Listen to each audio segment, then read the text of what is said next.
अक्सर ये प्रश्न आता है कि फला व्यक्ति ने मेरा नुकसान कर दिया या फला व्यक्ति के मिलने से मेरा ये फ़ायदा हुआ। यूनिवर्स में हमको ऐसे व्यक्ति से मिलाया जाता है, प्रकृति हमको ऐसे व्यक्ति से मिलवा देती है जिससे हमें मिलना होता है। हमारे पिछले अनेक जन्मों के कर्म फल हैं जिनकी वजह से लोग हमें मिलते हैं और उनसे मुझे सुख या दुख का अनुभव होता है, लाभ और हानि होती है। ऐसे लोगों के पास हम जाके मिलते हैं कि वो पिछले जन्मों का हिसाब बाकी जो था वो बराबर हो जाता है। अब देखिए ना, माता पिता हमको बहुत प्यार करते हैं, लेकिन हम उनकी बातों पर उनसे चिल्लाते हैं, उनसे लड़ते हैं। कभी कभी ऐसी बात कह देते हैं कि माता पिता को दुख होता है। वहीं पर आप सोचिए कि आप किसी को प्यार करते हैं, आप किसी को बहुत पसंद करते हैं और वो जिसको आप पसंद करते हैं वो आपकी बातों को नहीं मानता है, आपके ऊपर चिल्लाता है। फिर आपको दुख होता है कि हम इससे बहुत प्यार करते हैं और ये व्यक्ति हमको दुख दे रहा है, हमसे क्रोध में कड़वे वचन कह रहा है।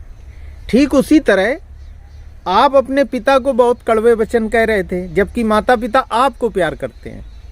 तो आदमी बदल जाता है, पर्सन बदल जाता है।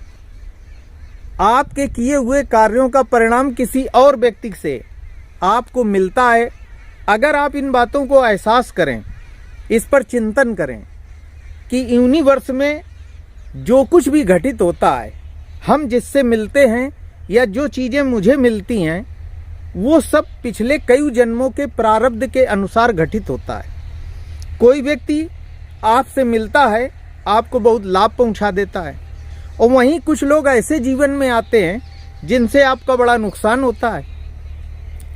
आपका पैसा बाकी था, आपका सुख दुख का हिसाब बाकी था, कहीं आपने गलत किया था, तो वो प्रारब्ध को लेकर यूनिवर्स ने ऐसी व्यवस्था कर दी कि इस जगह, इस जीवन में इस जगह आपको मिलना है और हिसाब पूरा होना है। अब आप दुखी होते हैं तो ये जो दुख है ये मनुष्य का दोस्त है। जब आप दुखी हों तभी आप कुछ ऐसा सोच सकते हैं जो आगे के जीवन में काम आ सकता है। हम सोचते हैं कि दुख हमारे जीवन में बुरा है, दुख आया है तो हम दुखी होकर बैठ जाते हैं। याद रखो, जिंदगी जब मायूस होती है तभी महसूस होती है। अगर हम उस दुख के क्षणों में ये अनुभव करना शुरू करें कि ऐसा क्यों हुआ, ये सुख और दुख, ये लाभ और हानि मेरे जीवन में फला फला व्यक्ति या फला फला वस्तु के माध्यम से प्राप्त हुई, तो क्यों प्राप्त हुई, कौन सा ऐसा मुझसे प्रारब्ध हुआ है, बस वहीं से अगर हम चिंतन शुरू कर दें तो जीवन में एक नई दृष्टि पैदा हो जाएगी। लेकिन अफसोस, हम दुख के क्षणों में चिंतन नहीं कर पाते हैं, जबकि वही एक ऐसा समय होता है जब हमारा ज्ञान प्रस्फुटित हो सकता है।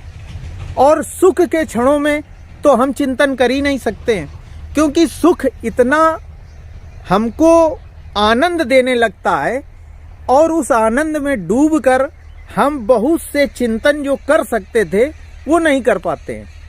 तो जाहिर सी बात है, सुख में तो हम चिंतन कर ही नहीं पाएंगे, दुख में कर सकते हैं। लेकिन दुख को हम इस रूप में लेते हैं कि वो हमारा दुश्मन है, तो उन बातों को जो हम सोच सकते थे उनसे चूक जाते हैं। और अगर हम दुख को अपना दोस्त समझ लें कि अब वो क्षण आया है जब मेरे जीवन में बहुत खराब स्थितियां हैं, लोगों ने बहुत हमारे साथ अच्छा या बुरा जो भी धोखा दिया है, तो जो दुख आप लेकर बैठे हैं, बस वहीं पर अगर आप एकांत होकर चिंतन करें, ध्यान करें, तो बहुत सी ऐसी चीज़ें आप समझ सकते हैं जो किताबों में पढ़ने को नहीं मिलेंगी, या फिर कोई गुरु आपको मिले जो समझा सके।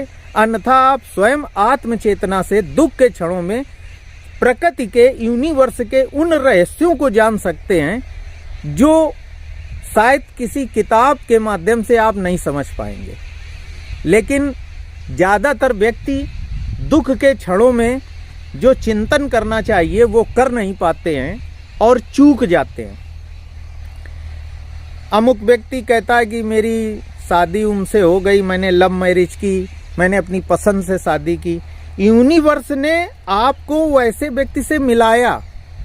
अच्छा सोचिए कि किसी की शादी जल्दी हो गई, किसी की बहुत देर में हुई, किसी के बहुत ज़्यादा रिश्ते आए या देखे गए।